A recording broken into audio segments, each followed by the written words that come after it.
तो बात करते हैं स्टेट लेजिस्लेचर की नोट्स की। ठीक है, तो सबसे पहले तो स्टेट लेजिस्लेचर की बात करें तो इसमें हम यहाँ पे इंट्रोडक्शन से पहले बात करते हैं एक आर्टिकल की। जो आर्टिकल कौन सा है भाई? आर्टिकल 169। ये जो आर्टिकल है 169, इस आर्टिकल में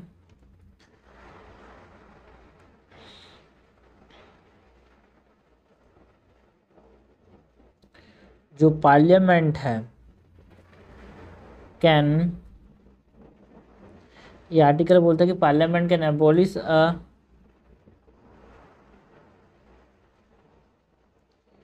लेजिस्लेटिव काउंसिल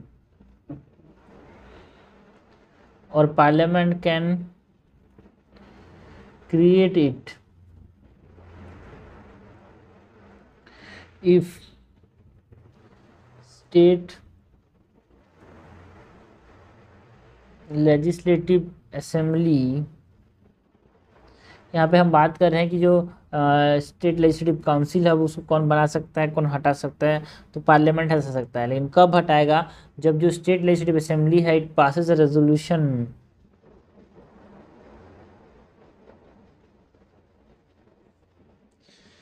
किससे भाई? Passes resolution with special majority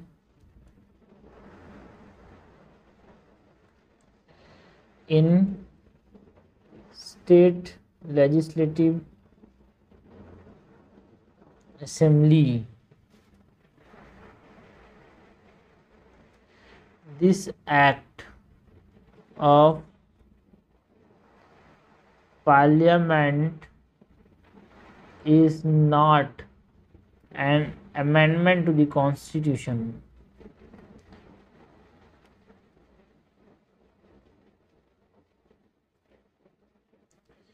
and simple majority से कौन पास होना चाहिए भाई? Special majority in the state legislative assembly and simple majority needed in the parliament.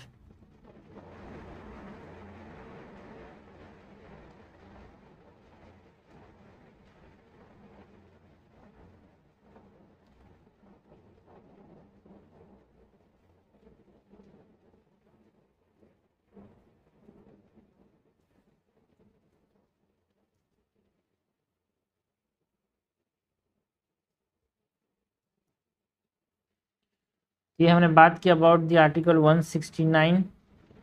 ना इंट्रोडक्शन की बात करते हैं, स्टेट लेजिस्लेटिव असेंबली की बात करते हैं यहाँ पे।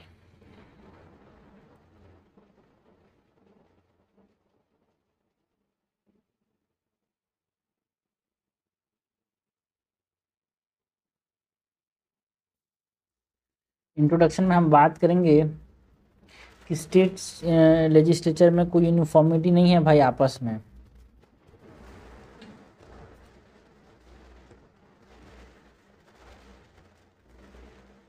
No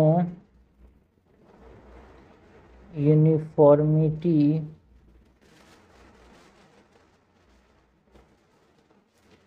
among states and only 6 states हैं with bicameral legislature, मतलब जहाँ पे लेजिस्लेटिव काउंसिल्स हैं।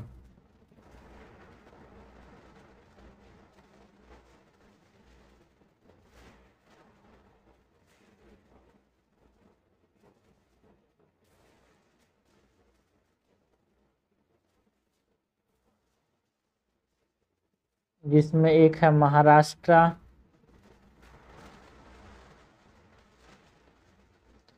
आंध्र प्रदेश,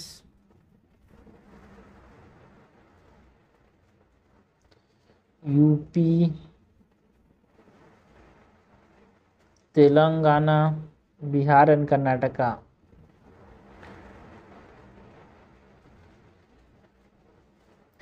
इन्हीं के पास क्या है? स्टेट लेजिस्लेटिव काउंसिल्स हैं। तीसरा, स्टेट लेजिस्लेचर का मतलब हम क्या समझते हैं भाई? स्टेट लेजिस्लेचर मतलब क्या? Governor plus legislative assembly plus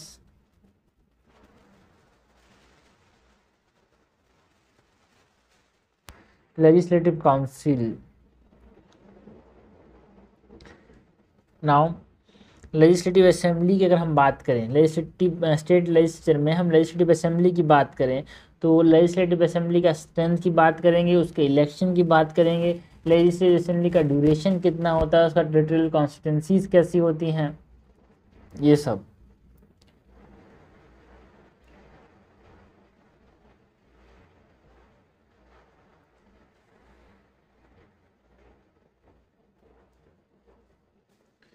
सबसे पहले हम बात करते हैं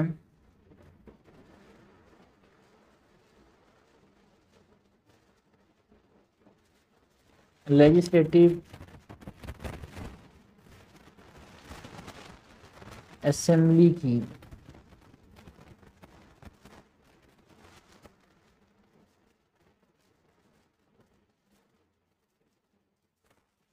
लेजिस्लेटिव असेंबली से पहले हम बात करते हैं अबाउट दी स्ट्रेंथ यार। स्ट्रेंथ ऑफ लेजिस्लेटिव असेंबली, तो मैक्सिमम कितने मेंबर्स हो सकते हैं 500, मिनिमम कितने हो सकते हैं 60 लेजिस्लेटिव असेंबली के अंदर। एंड जो मिनिमम स्ट्रेंथ है किस स्टेट्स में है भाई,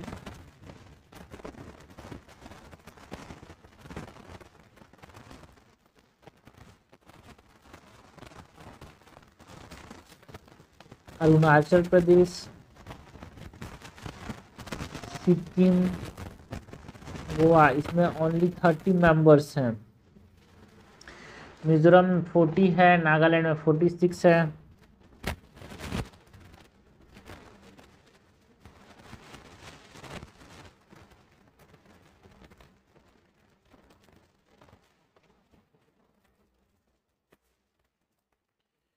ये स्ट्रेंथ है भाई, इस लेजिस्लेटिव असेंबली की बात कर रहे हैं हम ना। अगर हम बात करें इलेक्शन की, election of the state legislative assembly, तो इसमें डायरेक्ट इलेक्शन होता है यार, है ना, यूनिवर्सल एडल्ट फ्रेंचाइज से।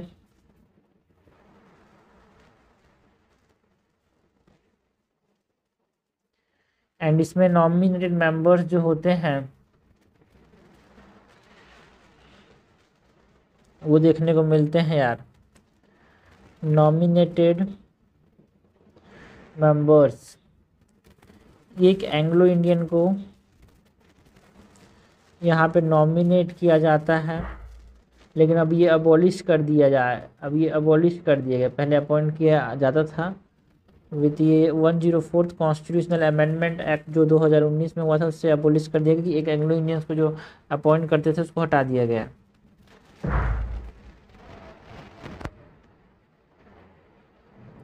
स्ट्रेंथ की बात की, इलेक्शन की बात की ना। अगर बात करें ड्यूरेशन की, तो लेजिस्लेटिव असेंबली जो है, स्टेट लेजिस्लेटिव असेंबली, उसका ड्यूरेशन कितने का होता है भाई, तो ये 5 साल के लिए होता है अगर डिसॉल्व नहीं हुआ तो।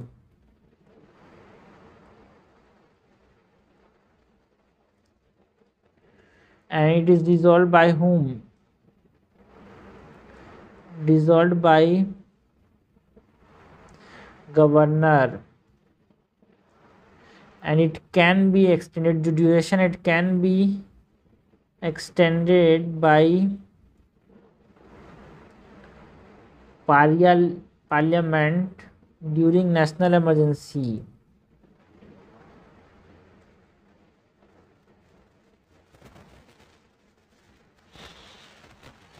ओके,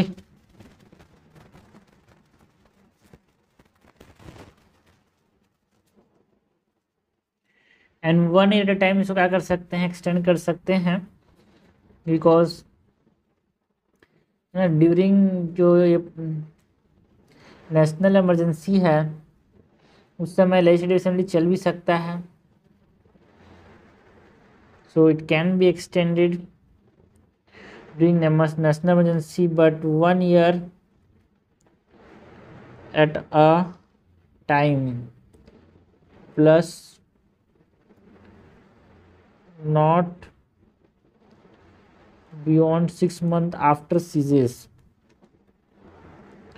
मतलब रोकने के 6 महीने बाद ये बंद हो जाएगा, उसके बाद ये सीज कर जाएगा। मतलब आज बंद किए तो आज तुरंत बंद नहीं होगा, 6 महीने तक और चलेगा, उसके बाद ये बंद हो जाएगा आज सीज किए तो। ठीक है, नेशनल इमरजेंसी को। एंड इसके बाद ड्यूरेशन की बात कर ली, टेरिटोरियल कॉन्स्टिट्यूंसीज की बात, territorial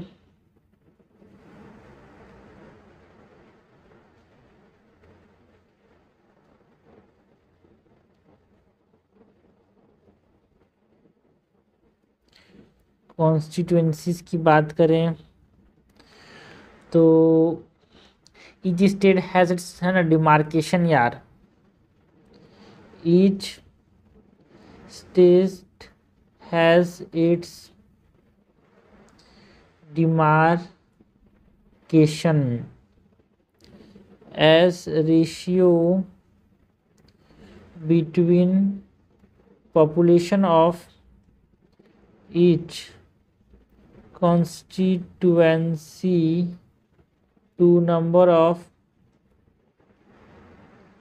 seats allocated is same throughout the states. Okay, ये टोटल कॉन्स्टिट्यूंसीज की बात की। And re adjustment after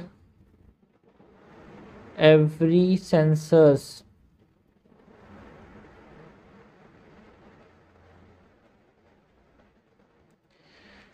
in total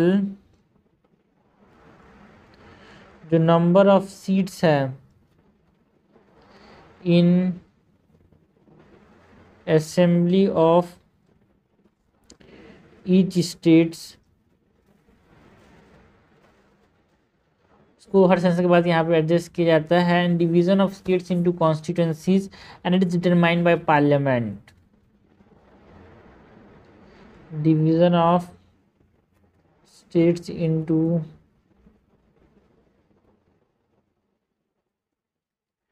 constituencies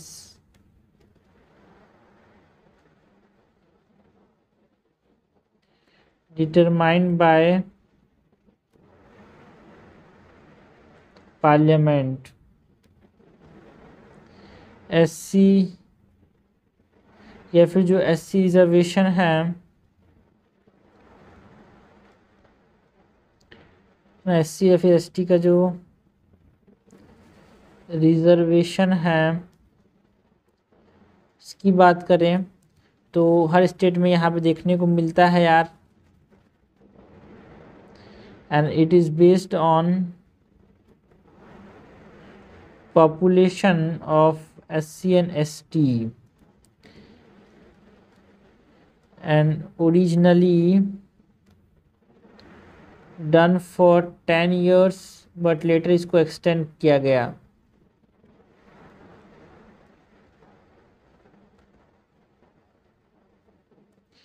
जो 104th कॉन्स्टिट्यूशनल अमेंडमेंट एक्ट हुआ था, it extend this reservation till 2030।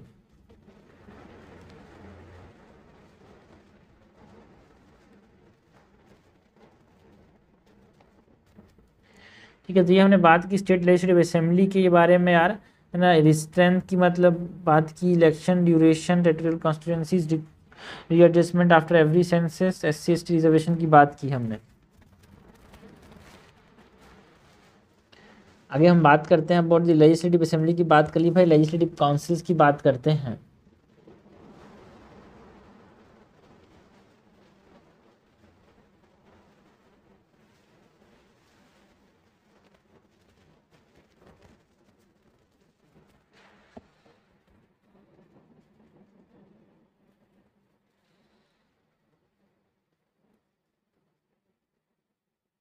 इसमें भी वही चीज़ों की बात करेंगे जो हमने लेजिस्लेटिव असेंबली में बात की भाई। क्या क्या, पहले तो हम बात करेंगे अबाउट दी स्ट्रेंथ तो लेजिस्लेटिव काउंसिल का स्ट्रेंथ कितना होता है भाई, ये मैक्सिमम स्ट्रेंथ कितना हो सकता है, 1/3 of member of legislative assemblies जितने हैं वो। एंड मिनिमम कितने होने चाहिए, 40। इलेक्शन की बात करें तो लेजिस्लेटिव काउंसिल का इलेक्शन कैसे होगा, इनडायरेक्ट इलेक्शन होता है, जो इलेक्टेड मेंबर्स हैं वो यहाँ पे चुनते हैं। एंड जो constitution has fixed maximum and minimum limits actual strength fixed कौन किया है, बाय पार्लियामेंट। ठीक है। एंड जो इलेक्शन है उसमें से जो मैंने बताया ना कि भाई इसके जो मिनिमम लिमिट है ना, वो फिर देखो जितना भी जो स्ट्रेंथ है उसका 5/6 जो होता है वो total membership elected indirectly bye proportional representation by the means of single transferable vote. Total members elected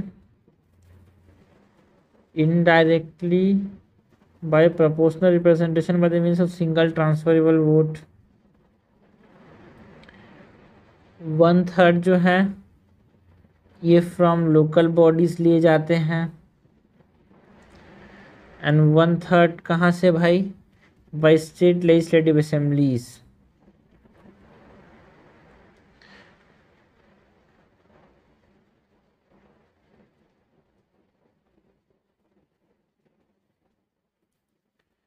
and 1/12 जो है ये ग्रेजुएट्स होते हैं of 3 years standing plus residing in states, मतलब स्टडिंग भाई, studying and residing in states. And 1/12 graduates हो गए, 1/12 जो है वो teachers of 3 year in states.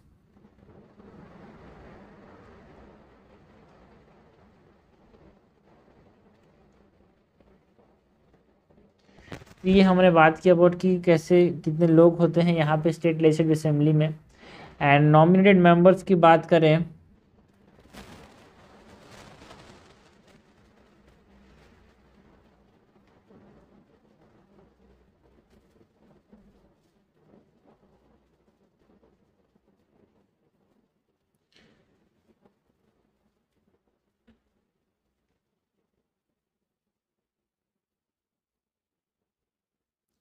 Nominated members में 1/6 बाय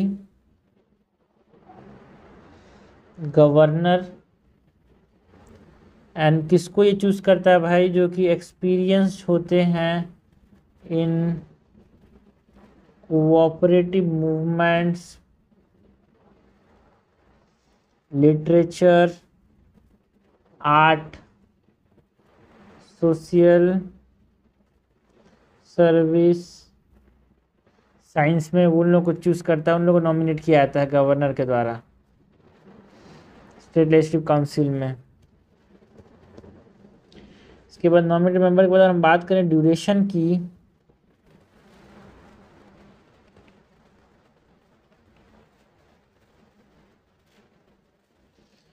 तो ड्यूरेशन क्या है भाई, जो लेजिस्लेटिव काउंसिल है उसका ड्यूरेशन क्या है, कितना है,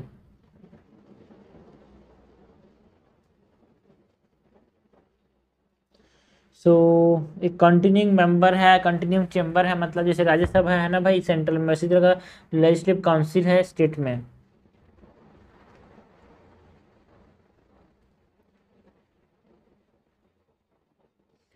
continuing chamber and it can not be dissolved and 1/3 members जो होते हैं हर दूसरे साल में रिटायर होते हैं। हर एक मेंबर का यहाँ पे 6 साल का टर्म होता है, इसलिए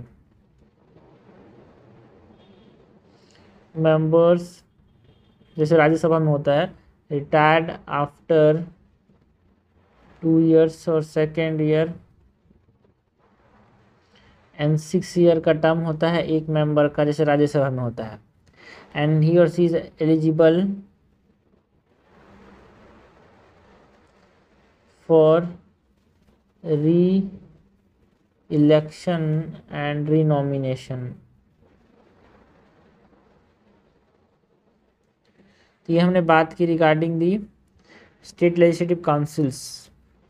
now members of state legislative assembly and state legislative councils की बात करते हैं। तो बात करते हैं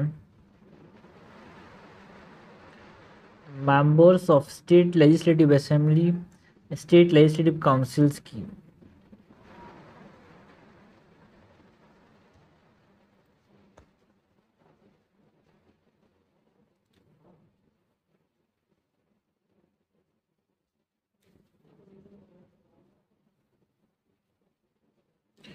सबसे पहले तो हम बात करें कि अपना ओथ किसको देते हैं, जो शपथ लेते हैं वो किसके सामने लेते हैं भाई। ये जो स्टेट लेजिस्लेटिव असेंबली और स्टेट लेजिस्लेटिव काउंसिल के जो मेंबर्स हैं ये ओथ जो देते हैं it is administered by the governor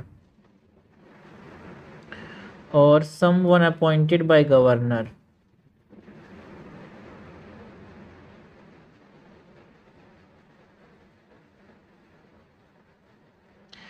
and without vote can not vote और पार्टिसिपेट इन द हाउस, है ना, या फिर कोई प्रिविलेजेस इनको नहीं मिलेंगे जब तक वोट नहीं लेंगे तब तक।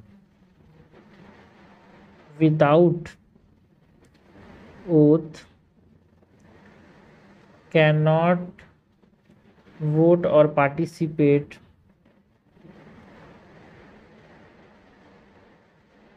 इन हाउस और नो प्रिविलेजेस। ओथ हो गया। नाउ नेक्स्ट बात करेंगे अबाउट दी क्वालिफिकेशन की, जो कि कॉन्स्टिट्यूशन के अंदर है फॉर दी लेजिस्लेटिव काउंसिल्स का मेंबर या फिर लेजिस्लेटिव असेंबली के मेंबर। तो सिटीज़न होना चाहिए भाई पहले तो इंडिया का, and not less than 25 year. जैसे कि हमने बोला ना, जैसे लोकसभा का मेंबर बनने के लिए 25 ईयर, तो उसी प्रकार का एमएलए बनने के लिए 25 ईयर, एमपी बनने के लिए 25 ईयर, राज्यसभा का मेंबर बनने के लिए 30 ईयर्स। इस प्रकार का MLC member of legislative council बनने के लिए 30 ईयर्स। ठीक है, so not less than 25 for MLA and 30 for MLC and must subscribe to the oath.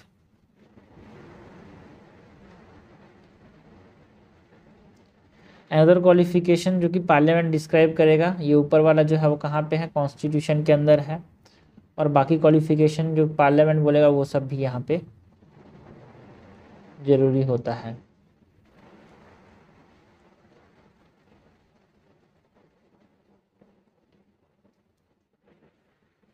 ठीक है, this qualification as per constitution.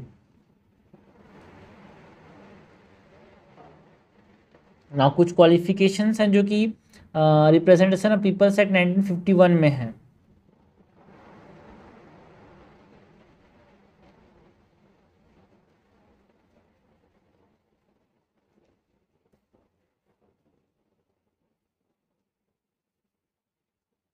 As पर रिप्रेजेंटेशन ऑफ पीपल्स एक्ट 1951 यहाँ पे क्या बोला गया, जो मेंबर ऑफ लेजिस्लेटिव काउंसिल है he or she must be an elector from the constituency or for nomination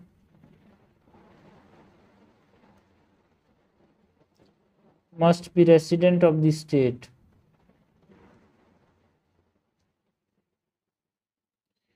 and अगर एमएलए बनना है तो must be an elector from the constituency.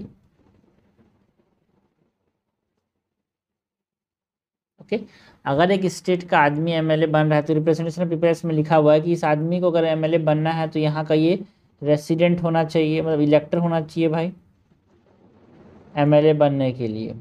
And MLC बनने के लिए अगर इलेक्ट हो रहा है तो वहाँ का वो इलेक्टर होना चाहिए। एंड अगर नॉमिनेट किया जा रहा है तो वहाँ का रेसिडेंट होना चाहिए। रिजर्व सीट्स की बात करें तो रिजर्व सीट्स जो है must be a member of SC and ST, ये क्वालिफिकेशन बताया गया है रिप्रेजेंटेशन ऑफ पीपल्स एक्ट 1951 में रिजर्व सीट्स के लिए।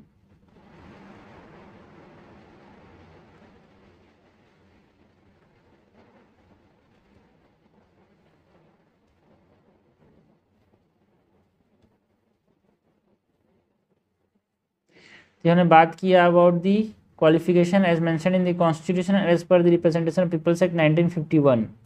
नाउ डिसक्वालिफिकेशन की बात करते हैं यार। ओके, डिसक्वालिफिकेशन की बात करते हैं।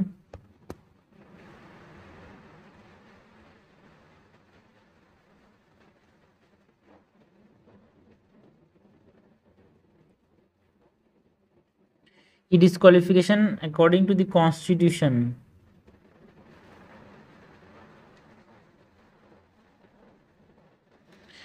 ये क्या बोलता है कि कोई ऑफिस ऑफ प्रॉफिट कोई होल्ड करता है तो उसको डिसक्वालीफाई कर दिया जाएगा भाई, एमएलए हो या फिर एमएलसी हो, या फिर कोई इंसान अनसाउंड माइंड का हो जाता है। डिक्लेयर्ड कौन करेगा इसको, डिक्लेयर्ड बाय कोर्ट, तो वो डिसक्वालीफाई कर दिया जाएगा। अनडिस्चार्ज इंसॉल्वेंट, ये लोकसभा का मेंबर से भी है भाई, अगर बैंक करप्ट हो जाता है। सीजीआई के लिए भी क्राइटेरिया है, जैसे प्रेसिडेंट के लिए यहाँ पे लिखा हुआ है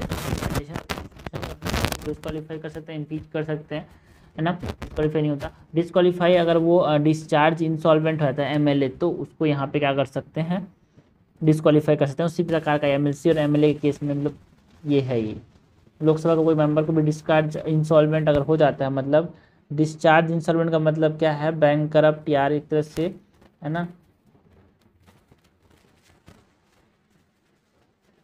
अगर सिटीजन नहीं रहा तो भी यहाँ पे उसका मेंबरशिप चला जाएगा, डिस्क्वालीफाई हो जाएगा वो। And if disqualified under any law made by the parliament, तो भी जो इंसान है एमएलए या फिर एमएलसी वो डिसक्वालीफाई कर दिया जाएगा।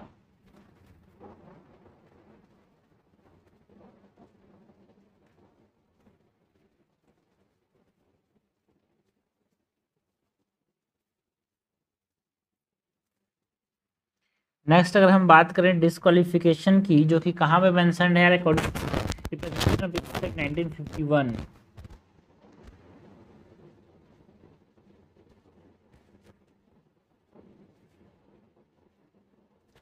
डिसक्वालिफिकेशन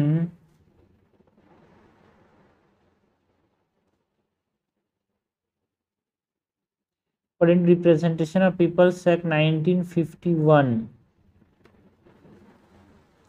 पहला, अगर इलेक्शन ऑफेंस करते हैं फिर कोई करप्ट प्रैक्टिस करता है तो इसको डिस्क्वालीफाई कर दिया जाएगा।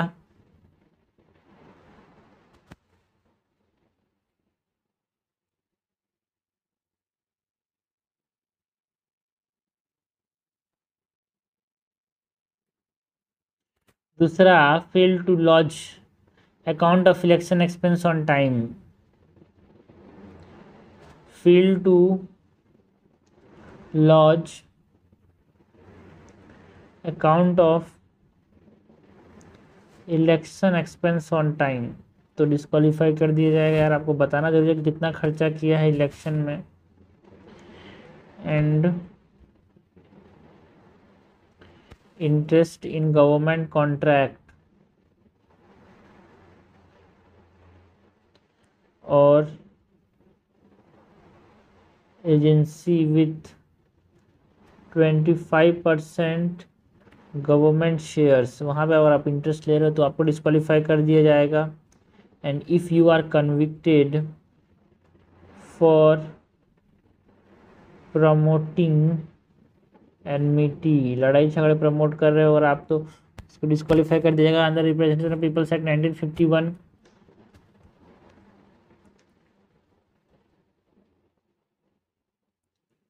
punished for preaching, practicing social crimes.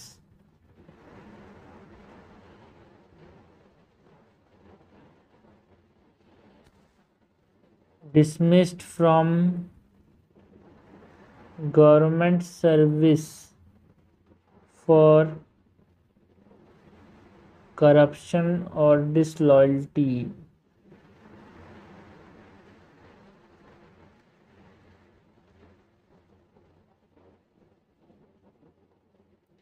Imprisonment for 2 years or more. Governor decision final without Election Commission of India, मतलब गवर्नर डिसीजन फाइनल होगा with opinion of election commission of India on grounds of disqualification यार, है ना, representation of peoples act के तहत।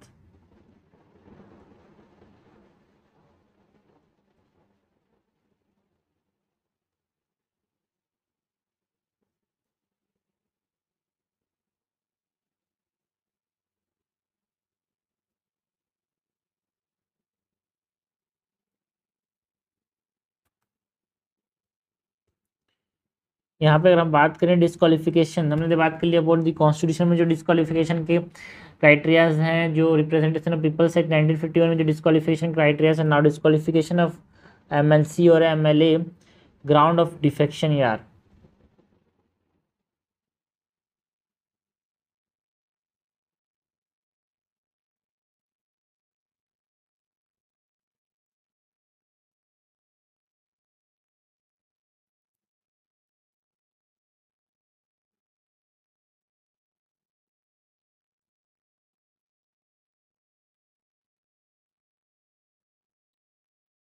पहला जो disqualified है, अगर provision of the 10th schedule, तो डिस्क्वालीफाई कर दिया जाएगा।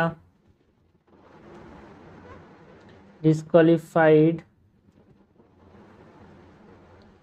Under provision of 10th schedule and decided by chairman of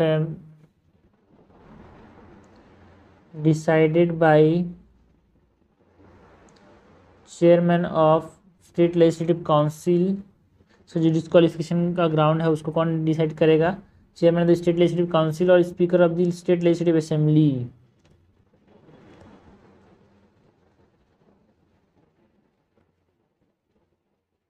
and जो डिसीजन है ऑफ द स्पीकर एंड जो chairman, it is under the judicial review, है ना, it is not immune judicial review, क्योंकि क्योटो हॉलैंड केस में ये कहा था भाई, जो डिसीजन है ऑफ स्पीकर और chairman is under judicial review under the Kihoto Hollohan case. अगर सीट वेकेंट हो जाता है तो क्या करना है भाई? अगर सीट वेकेंट हो जाता है तो क्या करना है? सो वैकेंट सीट है तो वेकेंट कब हो जाएगा? सीट ये इम्पॉर्टेंट है, ठीक है। अगर डबल मेंबरशिप है तो वेकेंट हो जाएगा एमएलसी या फिर एमएलए का सीट, या फिर अगर डिस्क्वालीफाइड हो जाएगा, जो ग्राउंड्स हमने ऊपर में देखे हैं, in cases of disqualification seat vacant हो जाएगा। अगर रिज़ाइन कर देता है, रेजिग्नेशन किसको देंगे भाई? तो द प्रिसाइडिंग ऑफिसर। अगर राजस्थान मतलब अगर एमएलए है तो स्पीकर को देगा, एमएलसी है तो चेयरमैन ऑफ दी, है ना, स्टेट लेजिस्लेटिव काउंसिल को देगा। अगर डिस एब्सेंट हुआ फॉर कोई भी एमएलसी या फिर MLA for more than 60 days,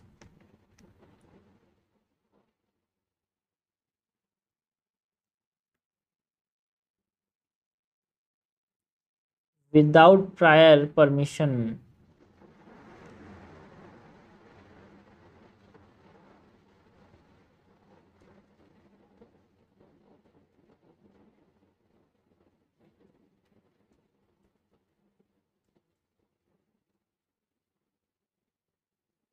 other reasons में लाइक इलेक्शन वॉइड, अगर हो गया तो सीट वेकेंट हो जाएगा, या फिर एक्सपेल्ड बाय हाउस तो सीट वेकेंट हो जाएगा, अगर भी प्रेसिडेंट बन गया वो इंसान तो वेकेंट हो जाएगा, वाइस प्रेसिडेंट बन गया तो वेकेंट हो जाएगा, और गवर्नर बन गया तो वेकेंट हो जाएगा। तो ये सब हमने बात की अबाउट दी क्राइटेरियाज, है ना। क्राइटेरियाज क्या बोल सकते हैं, हमने बात की अबाउट दी वेकेंट सीट कब हो जाएगा भाई एमएलसी एमएलए का। डिस्क्वालिफिकेशन के ग्राउंड्स देखे, on the ground of defection, disqualification according to the constitution, disqualification according to the representation of people act 1951। हमने बात की क्वालिफिकेशन क्या होगा एमएलए एमएलसी बनने का, तो कॉन्स्टिट्यूशन में क्या क्या क्वालिफिकेशन है, रिप्रेजेंटेशन ऑफ पीपल्स एक्ट 1951 में क्या क्या क्वालिफिकेशन हैं, ओथ कौन लेगा। तो ये हमने बात की बड़ी member of state legislative assembly and state legislative councils की।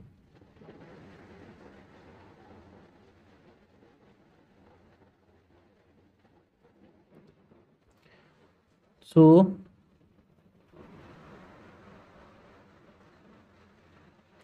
Speaker of state legislative assembly and state legislative councils की बात करते हैं। तो स्टेट लेजिस्लेटिव काउंसिल्स को चेयरमैन बोलते हैं भाई, स्पीकर नहीं बोलते, ठीक है। पहली बात तो ये जो स्पीकर है स्टेट लेजिस्लेटिव असेंबली का, इसमें हम इलेक्शन की बात करें तो इलेक्शन कैसे होता है यार, ना for the state assembly, state legislative assembly के लिए कैसे होता है ना। अमॉन्ग द मेंबर स्पीकर को चूज किया जाता है,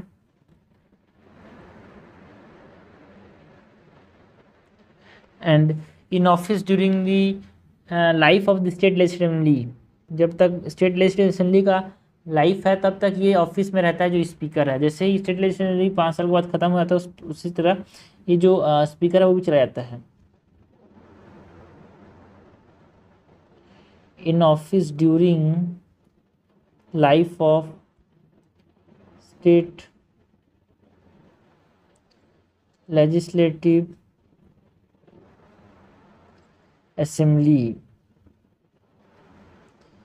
एंड ये कब विकेट करता है भाई, ये जो स्पीकर है ना, जब विकेट करेगा तो अगर एमएलए है तो वो एमएलए नहीं रहेगा भाई, ceases to be a MLA,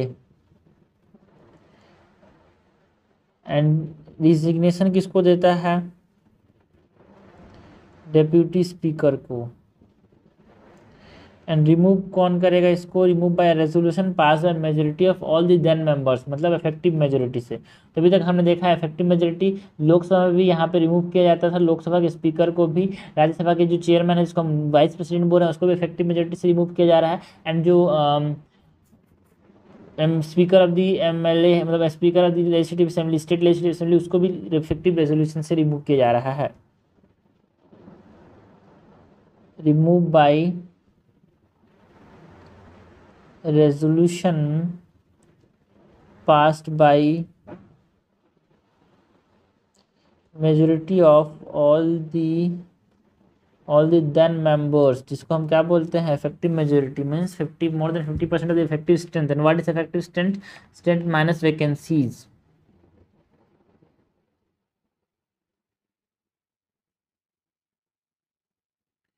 ये वोकेट करेगा तो ये होगा। ड्यूटीज की बात करें, duties of the speaker of the state legislative assembly और स्टेट मतलब चेयरमैन ऑफ द एलएमएलसी, तो ही और सी maintain law and order, no, maintain order, decorum of the house,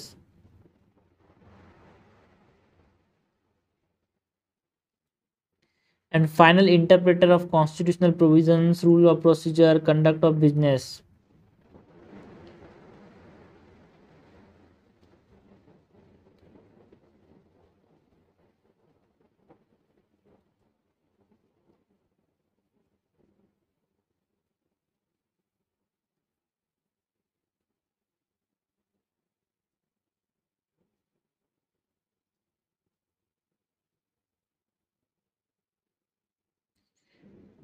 and legislative president रखता है।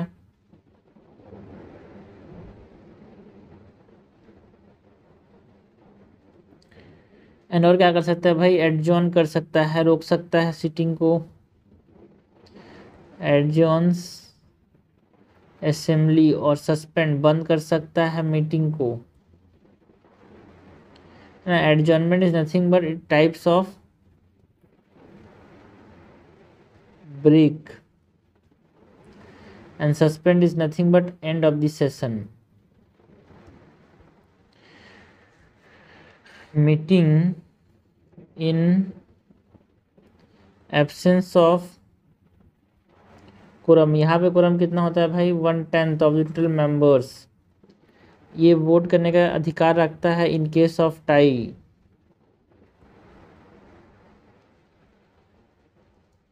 And secret meeting on request of leader of house। And इनके पास जो speaker का final decision होता है on money bill and presides over business advisory committee, rules committee, general purpose committee, जो speaker है वो। एंड ये जो स्पीकर होगा ये अपॉइंट्स करेगा chairman of all committees of state legislative assembly या फिर स्टेट लेजिस्लेटिव काउंसिल का चेयरमैन है उसको अपॉइंट करेगा स्पीकर। और हम बात करें सैलरीज की,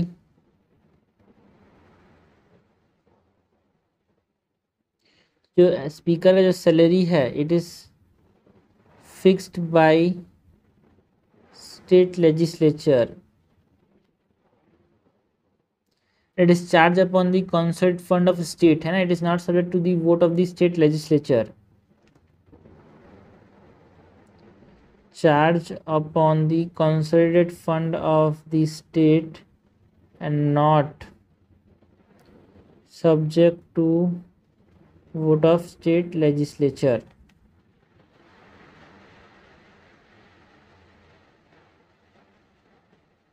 यानी बात करें speaker of the state legislative assembly and state legislative council के ड्यूटीज़ की, मतलब इलेक्शन कैसे होता है, वैकेट कब करेगा, ड्यूटीज़ क्या क्या होती हैं, सैलरीज कहाँ से मिलती हैं।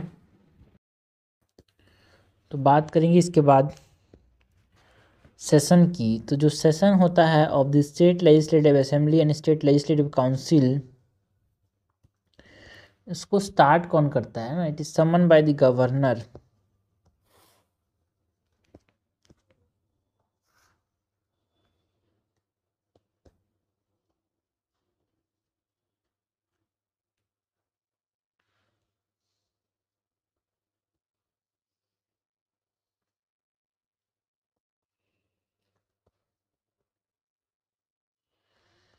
एंड मैक्सिमम गैप जो होता है दो सेशन के बीच में वो 6 महीने से ज़्यादा नहीं हो सकता यार।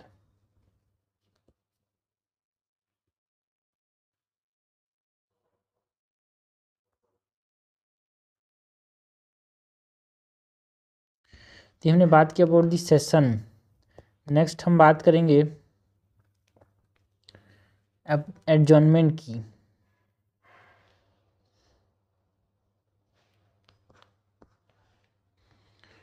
नेक्स्ट इसमें हम बात करेंगे समन के बाद एडजॉर्नमेंट।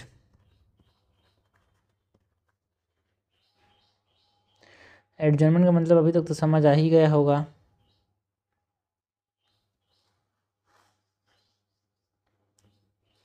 इसका एम क्या है, to suspend the sitting एक स्पेसिफिक टाइम के लिए। एंड इसको सस्पेंड कौन करता है? By the presiding officer. देखो, समन कौन कर रहा था? गवर्नर। सस्पेंड कौन करता है? फिर एडजमेंट कौन करता है? Presiding officer. ये सेम टू सेम उसी प्रकार का है जैसे प्रेसिडेंट के केस में है, मतलब पार्लियामेंट के केस में है। उसमें जो समन कौन करता है? प्रेसिडेंट, है ना। उसको एडजॉर्नमेंट कौन करता है? अपने पास स्पीकर। लोकसभा की बात करें अगर तो एडजॉर्नमेंट सीनेट ये भी स्पीकर करता है ना। प्रोरोगेशन मतलब एंड करना, तो वो कौन करता है भाई? प्रेसिडेंट करता है वहाँ पे। तो यहाँ पे भी कौन करेगा प्रोरोगेशन? गवर्नर करेगा। और प्रिसाइडिंग ऑफिसर। एडजॉर्नमेंट सीनेट ये का मतलब क्या होता है? And the sitting for indefinite time. Session खत्म नहीं हुआ है भाई, सेशन चलेगा, बट जो सीटिंग है वो बिना बताए गए समय तक रुक गई है।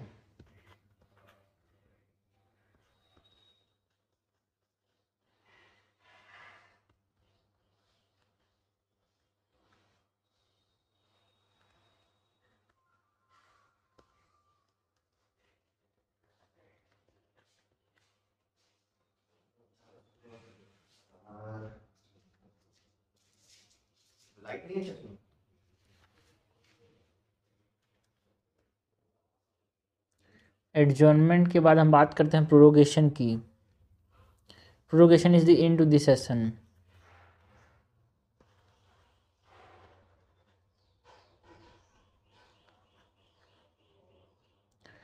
है ना। आफ्टर एडजॉर्नमेंट सीनेट ये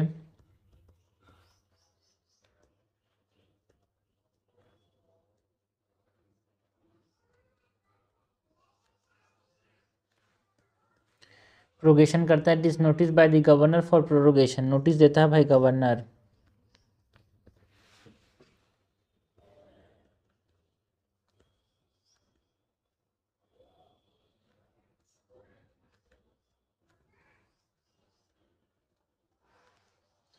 इसका एम क्या है प्रोरोगेशन का? To complete the current session.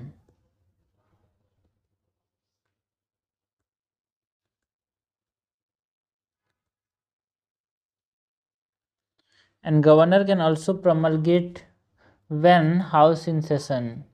या फिर मतलब प्रोमलगेट बोल रहा है, प्रोरोगेट कर सकता है जब सेशन में हो, चल रहा हो तब भी। एडजॉर्नमेंट सीनेट डे के बाद भी ये प्रोरोग कर सकता है, और सेशन चल रहा हो फिर भी ये प्रोरोग कर सकता है। कौन? गवर्नर।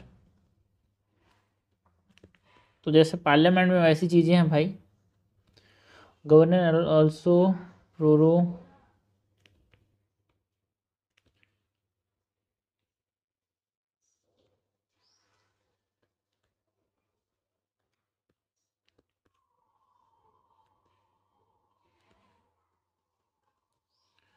डिसोल्यूशन की बात करें तो डिसोल्यूशन का मतलब क्या है? जो पूरा पूरा हाउस है वही चला गया भाई।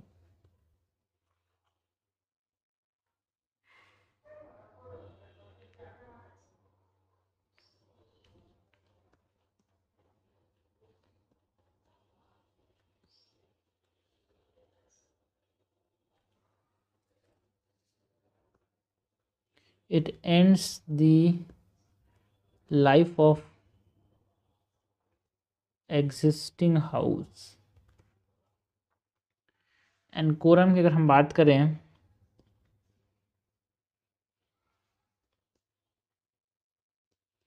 सेशन स्टार्ट करने के लिए कितना मिनिमम लोग चाहिए, तो ऐसा है कि हमारे पास 1/10 मेंबर्स, जो total number of members of house including the presiding officer, ये कम से कम होने चाहिए।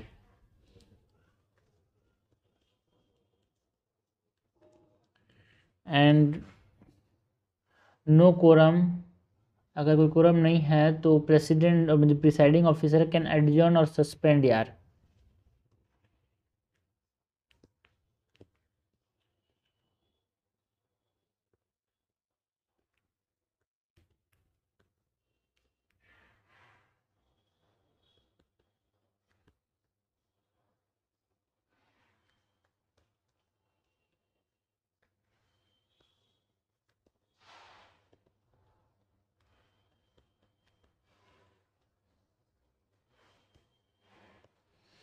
नेक्स्ट हम बात करते हैं लैप्सिंग बिल्स की।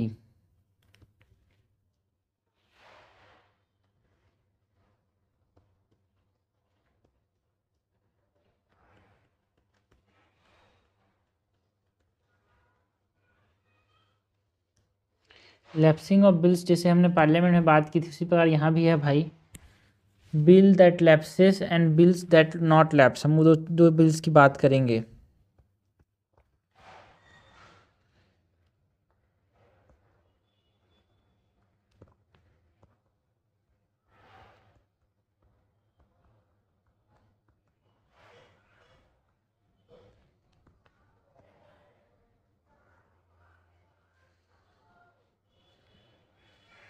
कौन कौन से बिल लैप्स कर जाएंगे?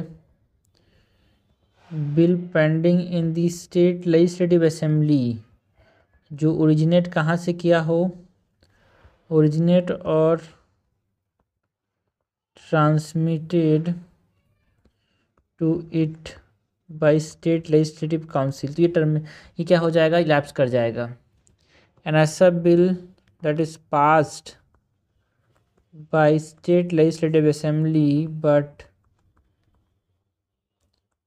Pending in state legislative council, तो आप समझना भाई, ले देखिए अगर बिल लैप्स कब करेगा, सपोज करो डिसॉल्व हो गया हमारे पास स्टेट लेजिस्लेटिव असेंबली, तो स्टेट लेजिस्लेटिव असेंबली की जो चीज़ें हैं जो इसने डिस्कस किया होगा, जो इसने काम किया होगा, वो काम को एक तरह से क्या माना जाएगा, इसका जो डिसीजन है उसको यहाँ पे ओवर राइड कर दिया जाएगा। तो इसीलिए तो अगर ये पेंडिंग है स्टेट लेजिस्लेटिव असेंबली में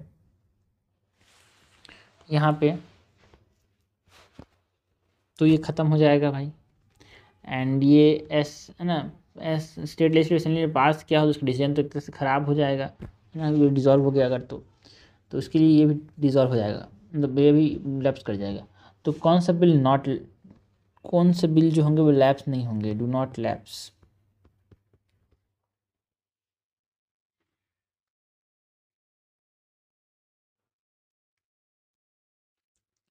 है ना, ऐसे बिल जो कि पेंडिंग कहाँ पे हैं, pending in state legislative council but not passed by state legislative assembly, इसके डिसीजन तक गया ही नहीं है ना भाई, इसलिए बच गया ये। एंड ऐसे bills that is passed by both houses but pending governor और प्रेसिडेंट असेंट,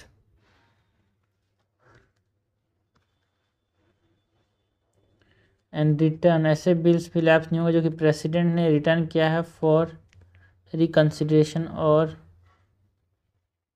कंसिडरेशन। ठीक है, तो ये हमने बात की regarding what lapsing of bills की। नेक्स्ट हम बात करते हैं वोटिंग मेजोरिटी की।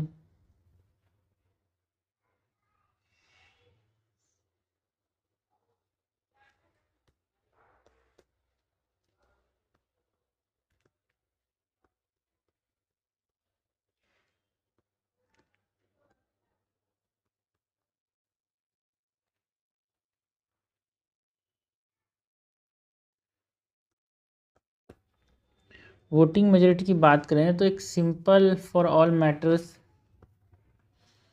सिंपल मेजोरिटी चाहिए भाई मैक्सिमम फिर ज़्यादातर मैटर्स के लिए,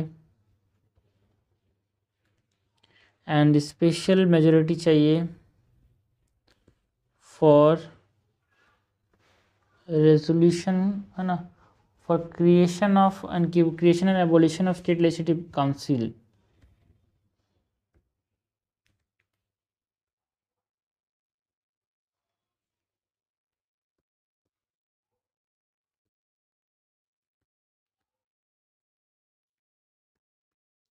एंड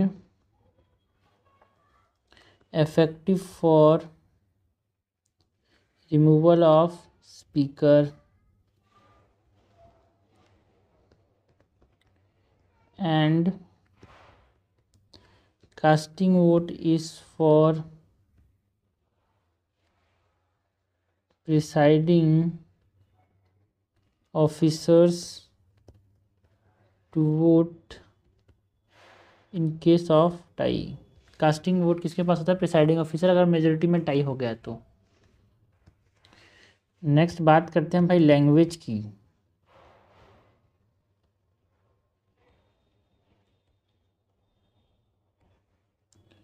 तो लैंग्वेज के अंदर ऑफिशियल लैंग्वेज क्या होगा, है ना?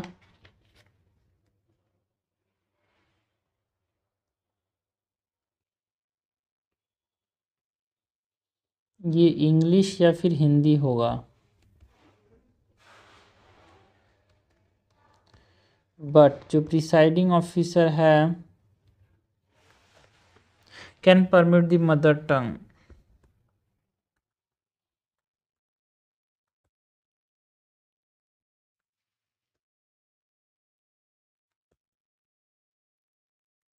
State legislative assembly is authorise to decide कौन सा लैंग्वेज यूज करना चाहिए।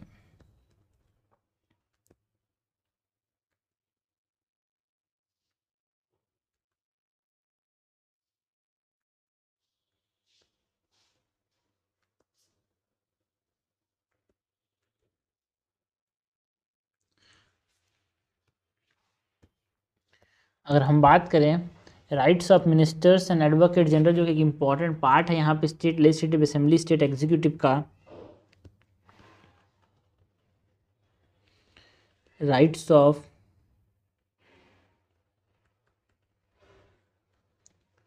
Ministers and advocate general.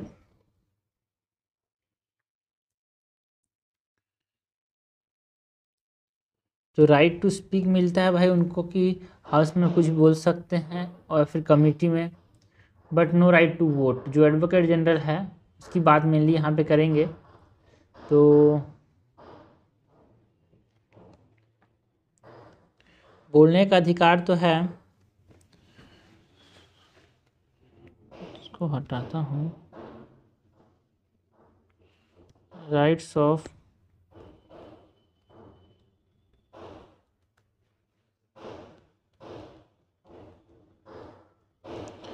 Right to speak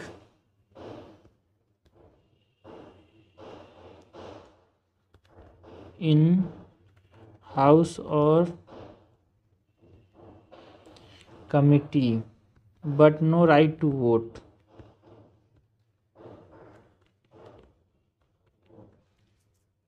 okay, तो ये सब हमने बात की important languages, rights of advocate general, voting majority की क्या चाहिए होती है, लैप्सिंग ऑफ बिल्स की बात की हमने, सेशन की बात की, speaker of the state legislative assembly, state legislative councils की बात की, members of the state legislative assembly, state legislative council के पास क्या क्या ओथ, क्वालिफिकेशन, डिस्क्वालिफिकेशन, ये सब चीज़ें हमने देखा।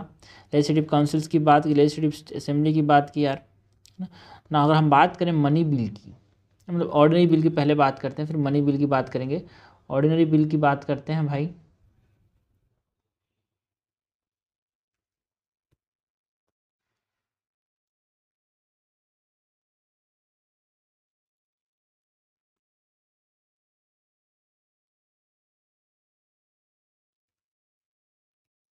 तो ऑर्डिनरी बिल से अगर हम बात करें तो जो ऑर्डिनरी बिल्स हैं it can originate from any house यार,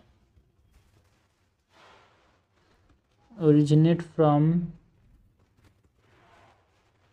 any house and it introduced by minister or private member, introduced by minister और प्राइवेट मेंबर। प्राइवेट मेंबर मतलब ऐसा मेंबर जो कि मिनिस्टर ना हो। अगर फर्स्ट रीडिंग की बात करें तो फर्स्ट रीडिंग में जो ऑर्डिनरी बिल होता है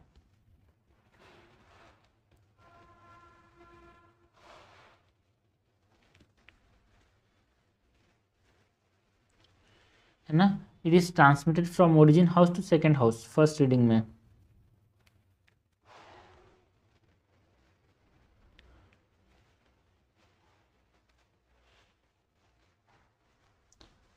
transmitted from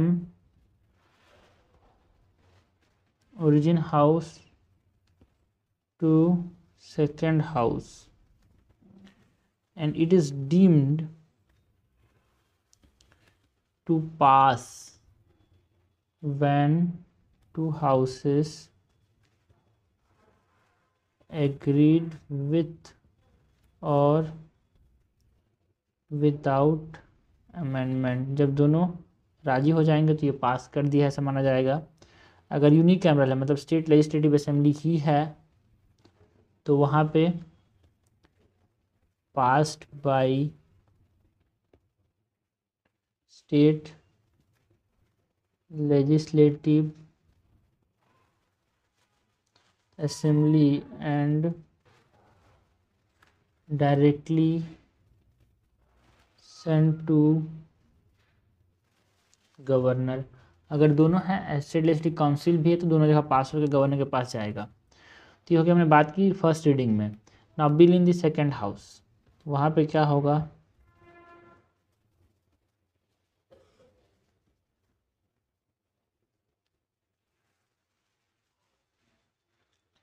pass through 3 readings.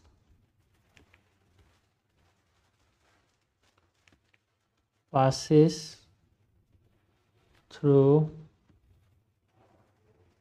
3 readings and passed with amendments or return to state legislative assembly. Suppose करो सेकेंड मतलब स्टेट लेजिस्लेटिव काउंसिल में अगर गया तो वहाँ पे 3 बार रीडिंग से पास होगा एंड अगर अमेंडमेंट नहीं हुआ तो भी अगर रिटर्न कर दिया तो स्टेट लेजिस्लेटिव वापस चला जाएगा, या फिर विदाउट अमेंडमेंट पास हो सकता है या फिर विथ अमेंडमेंट पास हो सकता है। सो पास विदाउट अमेंडमेंट ऑल्सो, या फिर वो बिल को रिजेक्ट कर देगा दूसरा हाउस जो है। ये सब पॉसिबिलिटीज़ होती हैं। अगर कोई एक्शन नहीं लिया गया so can keep it for 3 month. तो मैक्सिमम एक बिल को कितने समय तक रुका जा सकता है, 3 month. And passed without amendments, then कोई भी अमेंडमेंट्स के बिना यहाँ पे ये पास हुआ, then sent to the governor for assent।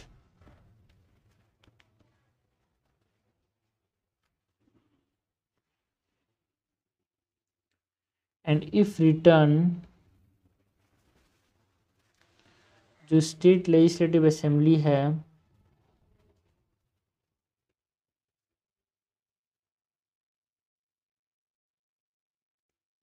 में पास बिल अगेन, अगर फिर से बिल को पास कर दिया तो उसको अगर फिर से पास किया फिर वो किसके पास जाएगा, to the council. So council passes the bill with amendments, है ना, and if it is not acceptable to the state legislative assembly or reject or keep it pending for 1 month।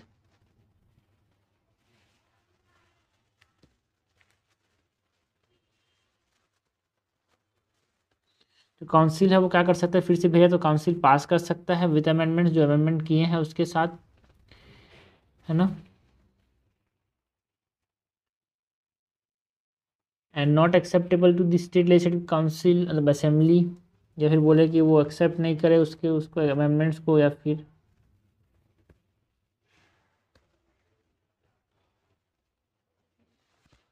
और रिजेक्ट भी कर सकता है। और जो स्टेट लेजिस्लेटिव काउंसिल मतलब एक समझ आ रहा है कि भाई जो स्टेट लेजिस्लेटिव काउंसिल को ज़्यादा power as compare to Rajya Sabha in the parliament keeps pending for 1 month. तो अगर पेंडिंग रख दिया स्टेट लेजिस्लेटिव काउंसिल उसको 1 मंथ के लिए तो bill considered pass by both house ना, डिले कर सकता है बट रोक नहीं सकता state legislative council.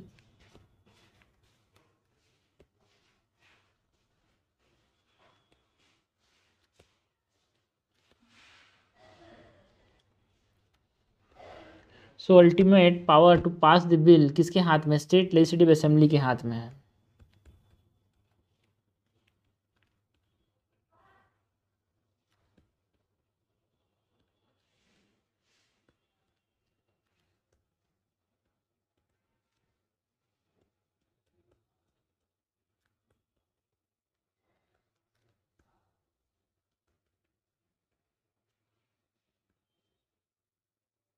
State legislative assembly के हाथ में ultimate power. So council can keep it for a maximum of 3 month 4 month, मतलब 3 मंथ तक खुद रखा था, फिर रिजेक्ट कर दिया, फिर वो आया है ना स्टेट लेजिस्लेटिव असेंबली से, तो फिर 1 मंथ तक रख लिया। तो मैक्सिमम जो डिले कर सकता है काउंसिल वो कितना तक कर सकता है भाई, 4 मंथ तक।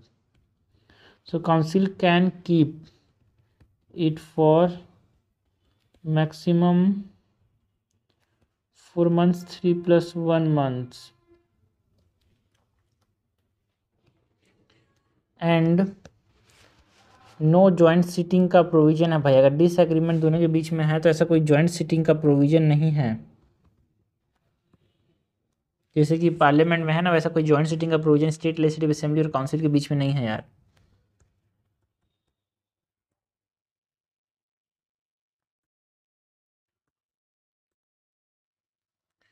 And accent of the governor की बात अगर करें ऑर्डिनरी बिल में,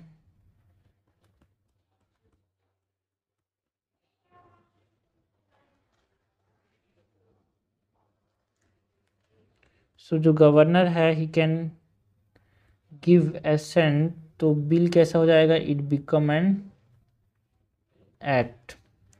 अगर एसेंट नहीं दिया, विथ होल्ड कर दिया, एसेंट देने से ही रोक दिया, तो इन हो जाएगा, पास नहीं हो पाएगा। या फिर वो क्या कर सकता है, गवर्नर रिटर्न कर सकता है for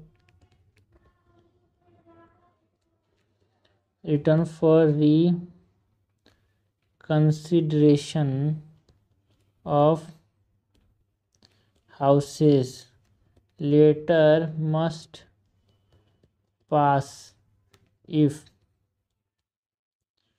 written by house with or without amendments।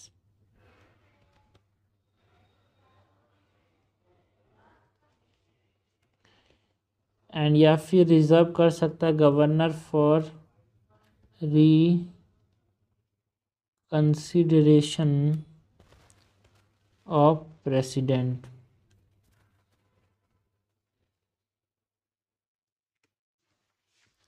Accent of the governor की तो बात कर ली, अगर हम बात करें एसेंट ऑफ द प्रेसिडेंट की,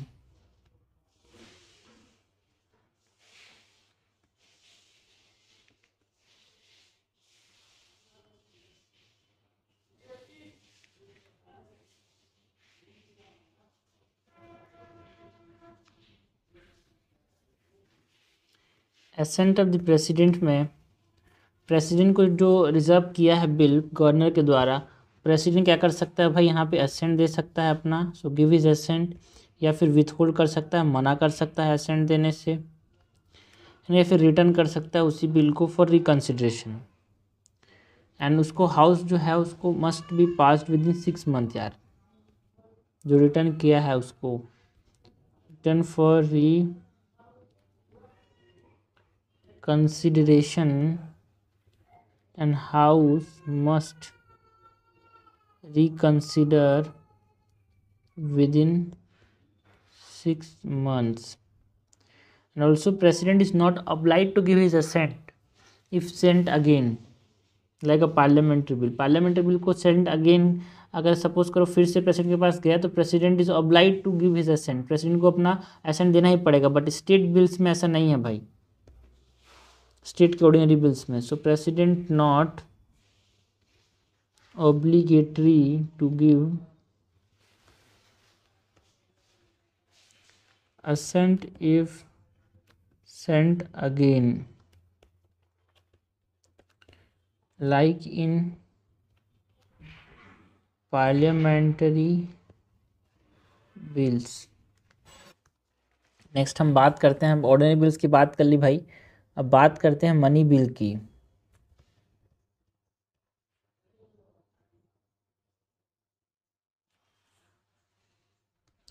तो जो मनी बिल्स होते हैं, पहली चीज़ तो इंट्रोडक्शन की बात करें तो मनी बिल को कहाँ पे इंट्रोड्यूस किया जा सकता है भाई?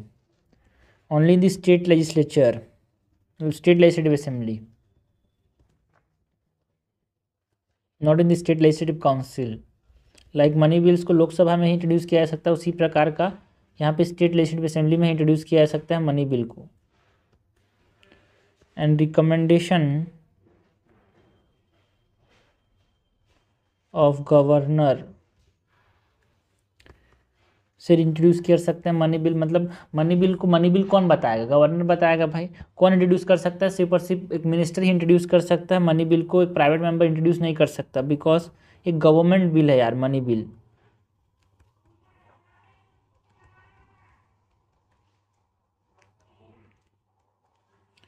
And bill in the second house की बात करें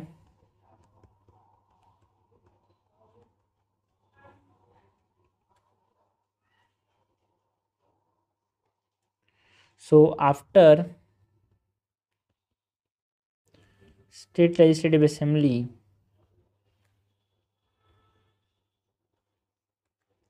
उसको पास कर देगा मनी बिल को, it's given to second house. तो जो state legislative council has restricted power यार, like in the case of Rajya Sabha can not. तो स्टेट लेजिस्लेटिव असेंबली जो है, इट कैन नॉट रिजेक्ट और amend but only return for reconsideration within 14 days. ठीक है, सो इसको रिजेक्ट नहीं कर सकता भाई, या फिर अमेंड भी नहीं कर सकता। कैन नॉट रिजेक्ट और amend but only reconsider return within 14 days and if state legislative assembly accept this recommendation passed in modified form, और रिजेक्ट कर सकता है उसके रिकमेंडेशन को जो स्टेट लेजिस्लेटिव काउंसिल है उसके।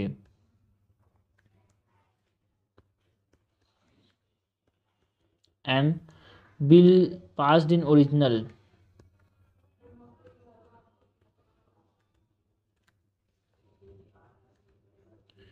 है ना। एंड अगर स्टेट लेजिस्लेटिव काउंसिल भी अगर पहले केस में सपोज करो उसके पास आया स्टेट लेजिस्लेटिव असेंबली से स्टेट लेजिस्लेटिव काउंसिल के पास और उसने रिटर्न नहीं किया विद इन 14 डेज, तो उसको पास मान लिया जाएगा बिल को।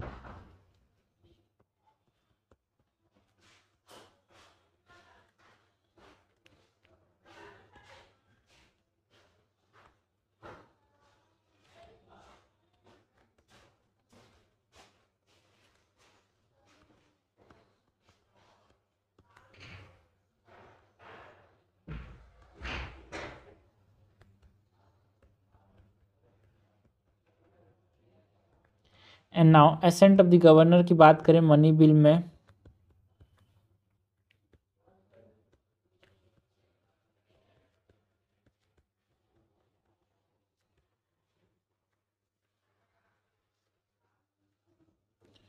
तो गवर्नर जो होता है वो अपना एसेंट दे सकता है एक मनी बिल में, विथहोल्ड कर सकता है एसेंट, या फिर एक मनी बिल को रिजर्व कर सकता है for president assent. Now president के एक्शन की अगर हम बात करें तो एक प्रेसिडेंट क्या कर सकता है? सपोज करो बिल को गवर्नर ने प्रेसिडेंट के एसेंट के लिए रिजर्व कर दिया, तो प्रेसिडेंट क्या कर सकता है? वो पीएम में अपना एसेंट दे सकता है भाई, या फिर मना कर सकता है, या फिर कैन नॉट। एंड याद रखना यहाँ पे इंपॉर्टेंट क्या है, president can not return the bill for reconsideration. Money bill को प्रेसिडेंट जो है गवर्नर को वापस से या फिर स्टेट लेजिस्लेटिव असेंबली या फिर काउंसिल को वापस से रिकन्सिडर करने के लिए रिटर्न नहीं कर सकता। ये इंपॉर्टेंट चीज़ है भाई मनी बिल के रिगार्डिंग।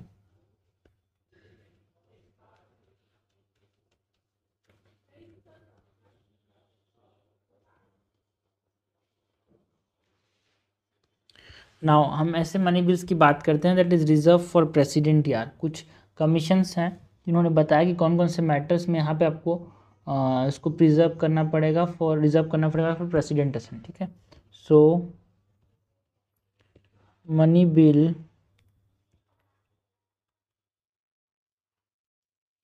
Reserve for president.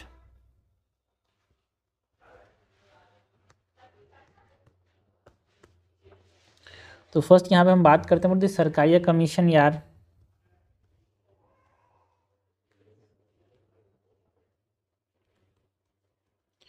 सरकारी commission on central state relation जो बना था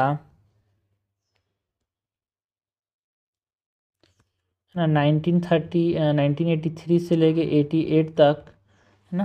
क्लासिफाइड बिल्स फॉर प्रेसिडेंट, है ना, जो प्रिजर्व करने चाहिए हमको प्रेसिडेंट के लिए, उनको 3 कैटेगरीज में इन्होंने क्लासीफाई किया था।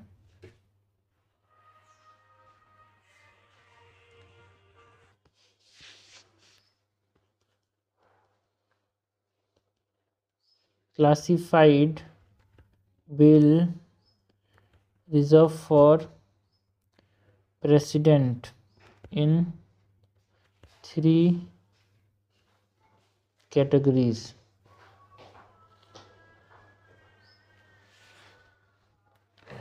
पहले तो हम बात करते हैं जो bill that must be preserved यार, और must be reserved.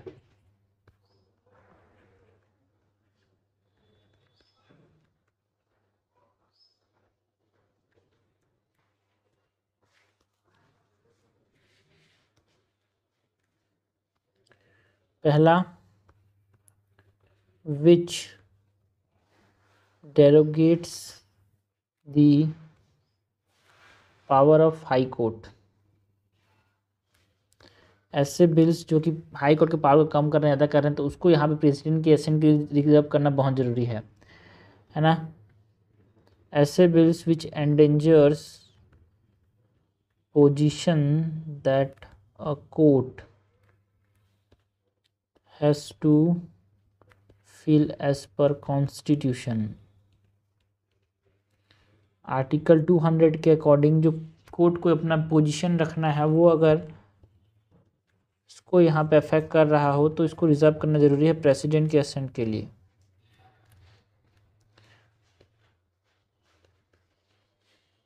Imposition of taxes और वाटर और इलेक्ट्रिसिटी के रिगार्डिंग कोई भी मनी बिल है तो इसको क्या करना पड़ेगा, टैक्सेस जो चीज़ें हैं वो सब मनी बिल के अंदर आते हैं। उसको जो है ना टैक्सेस, जो पानी या फिर इलेक्ट्रिसिटी में टैक्स ले रहे हैं, तो उसको यहाँ पे प्रेसिडेंट के असेंट के लिए यहाँ पे क्या करना पड़ेगा, रिजर्व करना पड़ेगा। अट्रैक्ट प्रोविजंस ऑफ आर्टिकल 288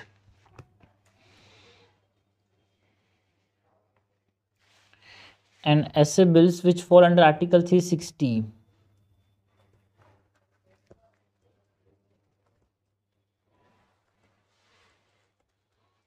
ये सब बिल्स को यहाँ पे रिजर्व करना पड़ेगा फॉर प्रेसिडेंट असेंट। ये सब मस्ट वाले हैं, समझ रहे हो, ये सब मस्ट वाले हैं।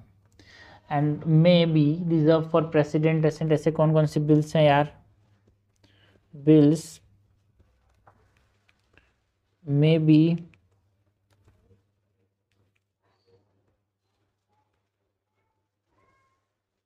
Reserve for president. यहाँ पे एक वर्ड है मे बी, ठीक। सो ऐसा bills that are securing immunity from article 14 and 19।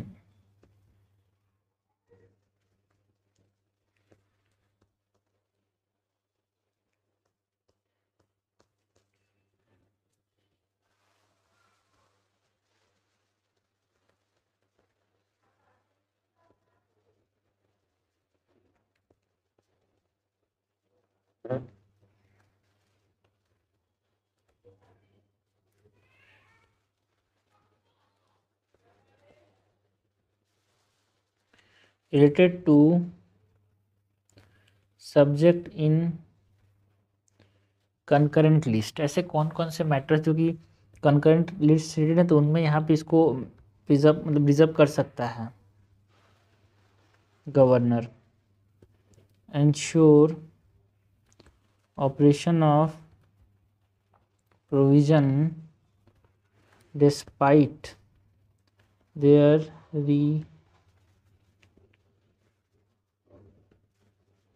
repugnancy to a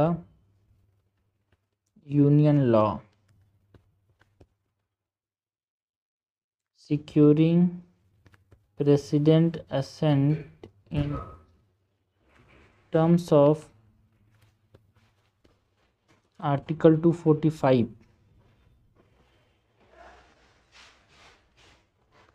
पांचवा, imposing restrictions on trade and commerce without prior sanctions from president. अगर ऐसे बिल्स जो कि ट्रेड एंड कॉमर्स पे सैंक्शंस डाल रहे हैं बिना प्रेसिडेंट के सैंक्शन के, तो उसको यहाँ पे रिजर्व कर सकता है गवर्नर। ठीक है, ये कौन से आर्टिकल में बताया गया भाई ट्रेड एंड कॉमर्स के बारे में? यहाँ पे 3004। ऐसे bills that not falling under any category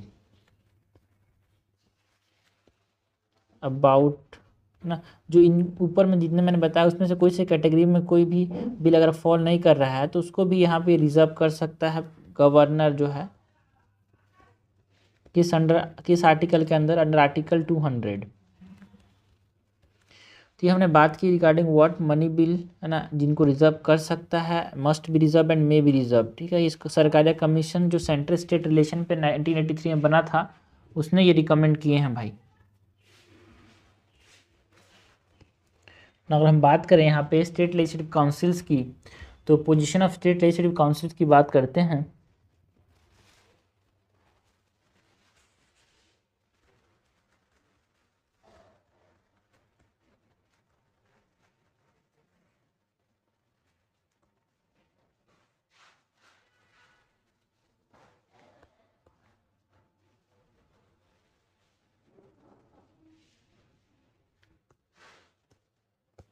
so position of the state legislative council, पहले तो हम बात करते हैं ऐसा स्टेटस जो कि स्टेट लेजिस्लेटिव असेंबली के इक्वल है।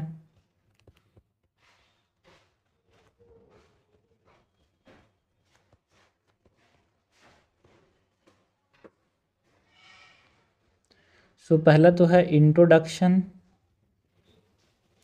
Plus passing of ordinary bill. ठीक है, इन दोनों में स्टेट लेजिस्लेटिव असेंबली और स्टेट लेजिस्लेटिव काउंसिल का जो पोजीशन है वो बराबर है।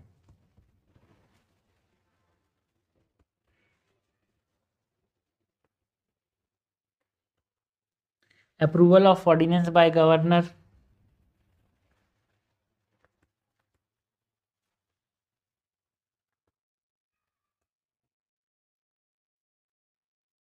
selection of ministers including CM,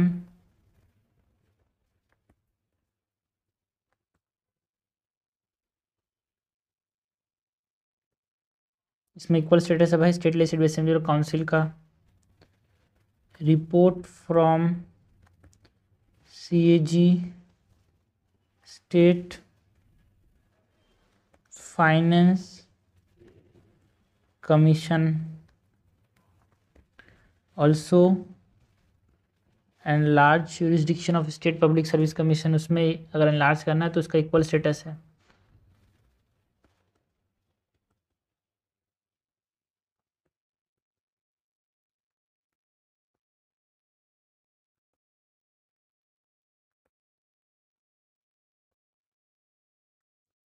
now status unequal to the state legislative assembly की बात करते हैं।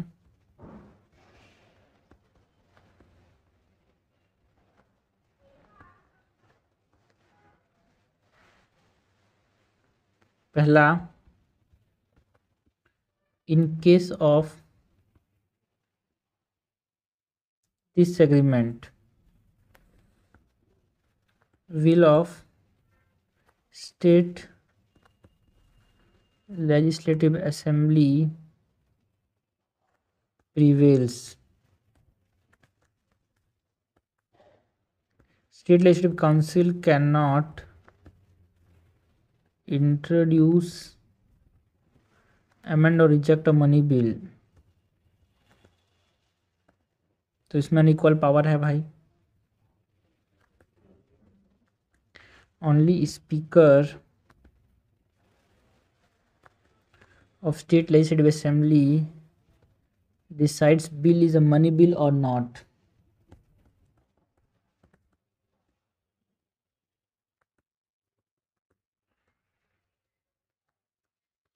And state legislative council can only discuss budget, not vote on demands.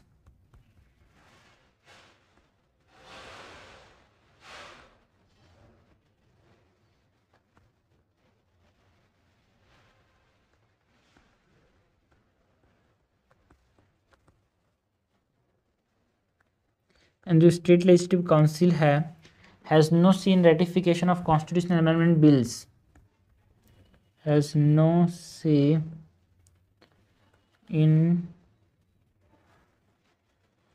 ratification of constitutional amendment bills. And जो no confidence motion होता है, it is only pass in the state legislative assembly यार.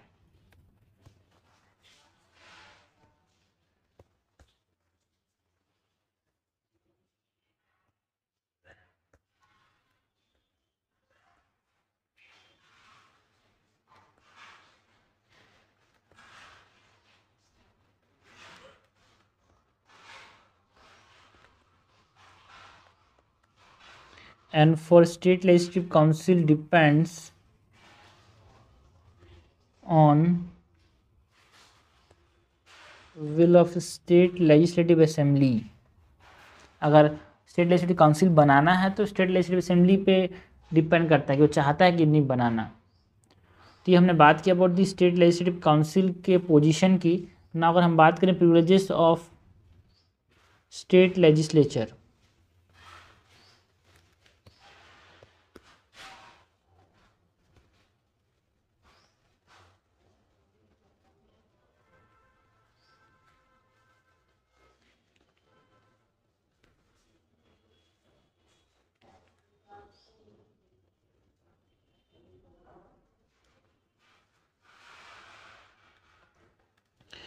तो दो तरह के प्रिविलेजेस होंगे जो कि हमने पार्लियामेंट में देखा था, एक कलेक्टिव प्रिविलेजेस और एक इंडिविजुअल प्रिविलेजेस. सबसे पहले तो हम बात करते हैं about the collective privileges.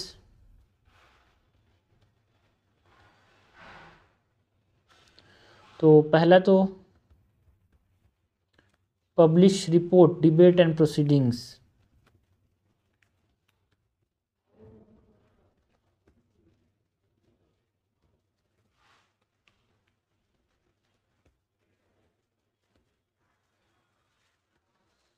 And right to prohibit other from publishing.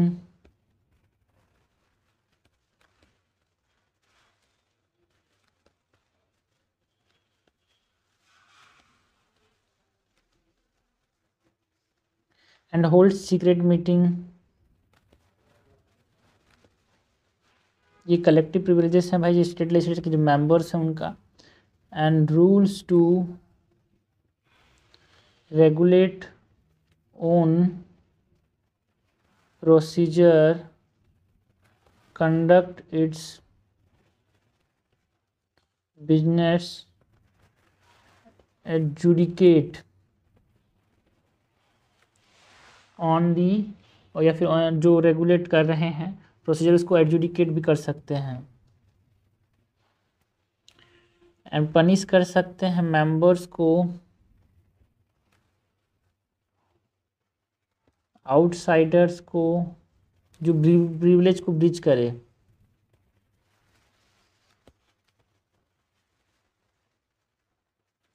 And right to receive immediate information of detention,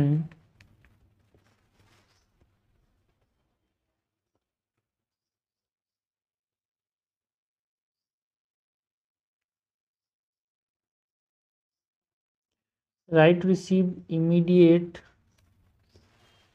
information of detention, conviction and imprisonment।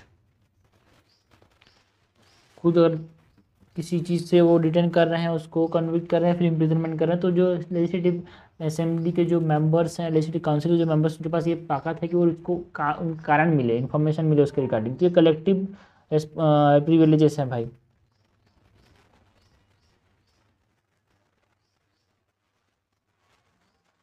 अगर हम बात करें इंडिविजुअल प्रिविलेजेस की, तो इसमें members are not arrested during session and 40 days before beginning or 40 days after ending of such session।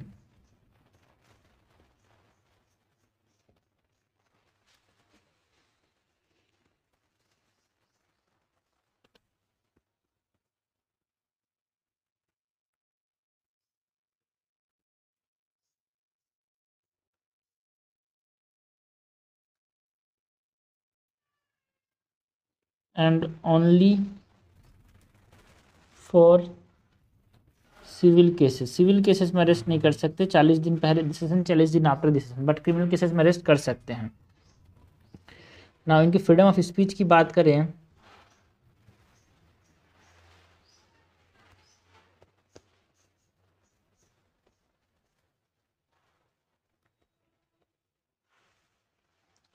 है ना, मतलब इनके फ्रीडम ऑफ स्पीच होता है यार, that is they are not liable to any court. जो हाउस के अंदर में कुछ बोला तो कोर्ट प्रोसीडिंग्स के वो लायबल नहीं है कि कोर्ट प्रोसीडिंग्स हो जाए, कुछ इधर उधर वाली बातें बोल दी तो। For matters said on the floor and they're exempted from jury services,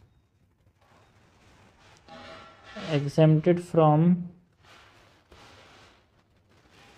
jury service, give evidence or to